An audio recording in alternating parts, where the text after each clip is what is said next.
Epstein reportedly hoped to develop a super race of humans with his DNA. Registered sex offender hoped to seed human race with his DNA by impregnating 20 women at a time, New York Times reports. Jeffrey Epstein, the wealthy financier accused of sex trafficking, planned to develop an improved super race of humans using genetic engineering and artificial intelligence, according to the New York Times. In the aftermath of his 2008 sex trafficking conviction, Epstein hoped to seed the human race with his DNA by impregnating women at his ranch in New Mexico, one of his properties where young women, including minors, were allegedly abused, the newspaper reported in a major investigation. Though there is little evidence the scheme ever progressed beyond fantasy, prominent scientists, including the late Stephen Hawking, regularly attended dinners, lunches and conferences held by Epstein, the Times said. Epstein has long been accused of sexually abusing underage girls. He also has purported connections to Donald Trump, Bill Clinton and Prince Andrew, and moved in elite social circles in New York, Florida and elsewhere. He is currently in jail after being arrested on the 6th of July. He pleaded not guilty several weeks ago. Epstein's plans around his own progeny began to be talked about in the early 2000s, according to 3 sources contacted by the Times. Epstein told scientists and businessmen about his ambitions to use his New Mexico ranch as a base where women would be inseminated with his sperm and would give birth to his babies.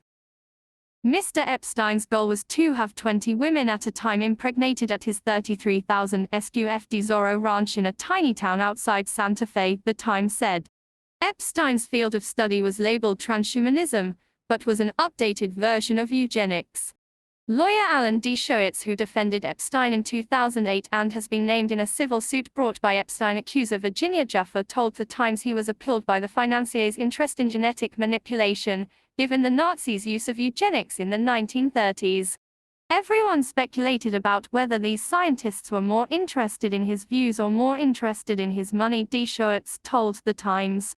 According to the paper, Epstein's circle included the molecular engineer George Church Murray Gell-Mann, who proposed the quark, the evolutionary biologist Stephen Jay Gould, the neurologist and author Oliver Sacks, and the theoretical physicist Frank Wilczek. On one occasion, Epstein held a lunch at Harvard's program for evolutionary dynamics, a program he had helped fund with a $6.50 donation. In 2011, he gave $20,000 to the Worldwide Transhumanist Association, a project that now operates as Humanity Plus. The Harvard cognitive psychologist Steven Pinker said he considered Epstein as an intellectual imposter.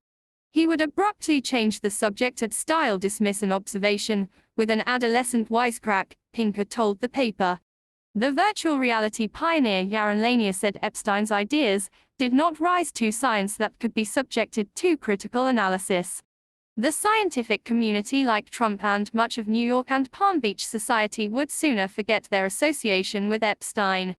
Humanity Plus Vice Chairman Ben Goertzel, whose salary was once paid by Epstein, told the Times, "I have no desire to talk about Epstein right now. The stuff I'm reading about him in the papers is pretty disturbing and goes way beyond what I thought his misdoings and kinks were."